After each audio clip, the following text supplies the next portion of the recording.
This is to document our cook for Christmas Day. You can see it's a very mild day here today in Tennessee here. It's probably in the 60s here, unlike some previous years where it's been very, very cold. In any case, we are cooking a beef tenderloin, which we got from Costco. It's a beef tenderloin choice. That's all they had. And it was 6.8 pounds, cost about $31 a pound. But it was all peeled and cleaned up, and surprisingly there's very, very little waste of this. First, let me tell you what we did here. It's been brining total now for about 36 hours. It's been sitting at room temperature for a couple hours, so we're going to put it on pretty soon here. So the first 14 hours of brining, all it had was salt, pepper, Lowry, and after the 14 hour we put some, I tried some of this. I tried to put this Heavenly Made product here.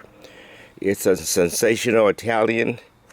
And then I topped that off with the Cosmo Hot Cower Cup, just to use it up. I have very little left in there, you can see. Any case, so it's been brining for about 36 hours, I said. And I have this meter. I have a new thing here. I'm going to try testing that. And we're going to see how this cook go. I put this paste on. Now you see it's very wet. I have this paste and I've tied this up. And the paste just consists of Worcester sauce, soy sauce, better than bouillon, and yellow mustard here. I'm going to see how this cook goes. I think I'm supposed to put a glaze on there. And I've done this cook once before, but I did a New York strip roast for Christmas. And if I think about it, I'll put a link up above here so you can see that. This is a tenderloin.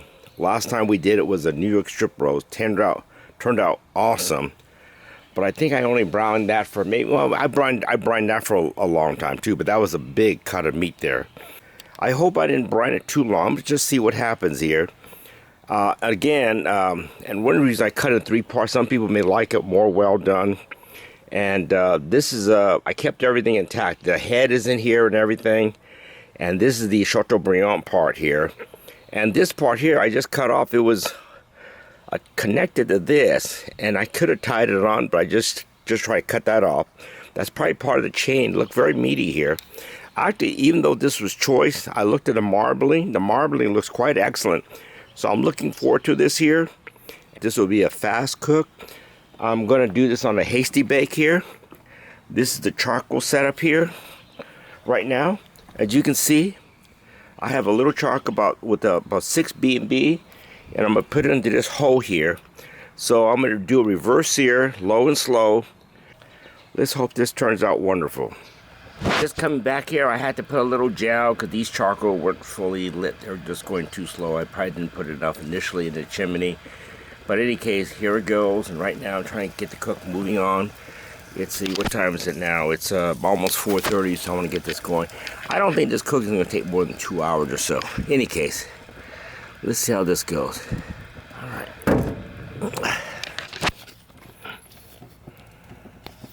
Just to follow up here, as I mentioned, this is going to be reverse sear cook here.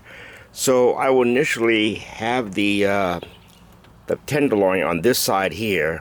I'll probably remove this rock here in a few minutes here. But notice I have these grow grates here. I'm just keeping them in. I'm not using a heat shield for this cook here. As you can tell, at least if you don't remember, I'm not using a heat shield, just that, okay? And in any case, I'm just gonna leave these grow grates on top of here. And so when I take the meat off, I'm gonna let it rest. And then when it's time for me to put it on, these should be hot. And I will put oil on this, and I will put the tenderloin and brown it up and give it the color it needs. Okay, that's what I'm planning to do here. So obviously many people will brown it up in a cast iron or something like that. I figure, shoot, these grill grate works wonderful here, and they should work. I think the last time I did this cook with the New York strip, I used the heat shield, but I'm not going to use it this time. I'm just going to hopefully keep the temperature low. Probably, as you guys all know, there's so many YouTube videos on how to do something, and everyone has their own technique and so on. So you can pick up a lot of ideas here, and that's where I get a lot of my inspiration or ideas from. In any case, I saw someone use rosemary, take a rosemary plant, tie it up. And we have a rosemary plant right there. I said, what the heck? Let's tie up some rosemary. It's cheap, it's free. We grow more rosemary than we would do otherwise. So I'm gonna put that on fire and I don't want a heavy smoke on this fillet here. So it's we want to be able to taste the meat here. It's a delicious steak here. But in any case, so that's what I'm going to do. I got these two big bundle. Camera girls tied these up for me here. They're quite large, but all we have in here is just rosemary and some leftover parts that we had in our refrigerator. Okay, here's the rosemary. Let's see what the heck happens here. Okay, I may put the meat in soon. Even though the thermometer is not real hot right now, it's probably just like, what is it, 108 here. And